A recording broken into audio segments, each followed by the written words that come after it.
আসসালামু আলাইকুম, কেমন আছেন সবাই? আলহামদুলিল্লাহ আমি ভালো আছি। রূপনা রান্নাঘরের আরেকটি নতুন ভিডিও থেকে আপনাদের সবাইকে স্বাগতম জানাচ্ছি।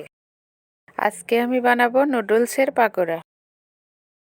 স্বল্প সময়ে খুবই অল্প উপকরণ দিয়ে এই নুডলসের পাকোড়াগুলো তৈরি করা যায়। আর খেতে তো অসম্ভব মজা, আশা করি আপনাদের ভালো লাগবে।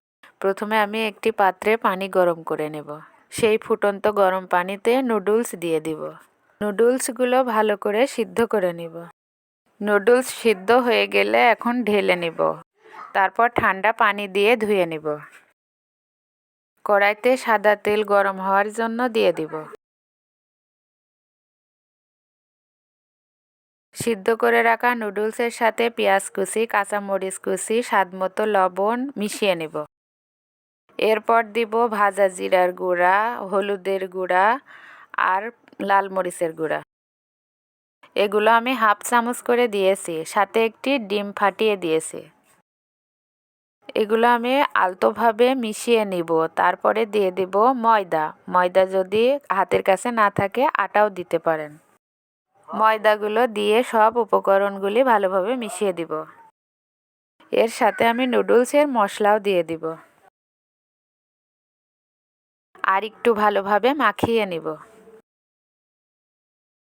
তেল গরম হয়ে গেছে, এখন আমি পাকোড়াগুলো ভাজার জন্য দিয়ে দিব। সকাল বিকাল নাস্তার জন্য বা বাচ্চাদের টিফিনের জন্য খুবই মজাদার একটি খাবার। এই পাকোড়াগুলো রমজান মাসে ইফতারির জন্য বানানো যেতে পারে। পাকোড়াগুলো কম আঁচে বেশি সময় নিয়ে ভেজে নিতে হবে। বেশি আঁচে পাকোড়াগুলো ভাজলে উপরে লাল হয়ে যাবে কিন্তু ভিতরে সিদ্ধ হবে না। এতে খেতেও মজা লাগবে না। আমি অনেকটা সময় ধরে পাকোড়াগুলো ভেজে নিচ্ছি। আমার পাকোড়াগুলো ভাজা হয়ে গেছে, এখন আমি তুলে নিচ্ছি।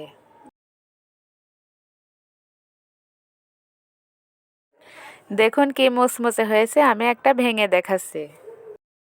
আমার ভিডিওটি যদি ভালো লাগে অবশ্যই একটি লাইক করে দিবেন। আর যদি নতুন দেখে থাকেন চ্যানেলটি অবশ্যই সাবস্ক্রাইব করে দিবেন। এতক্ষণ আমার সাথে থেকে সম্পূর্ণ ভিডিওটি দেখার জন্য অনেক অনেক ধন্যবাদ।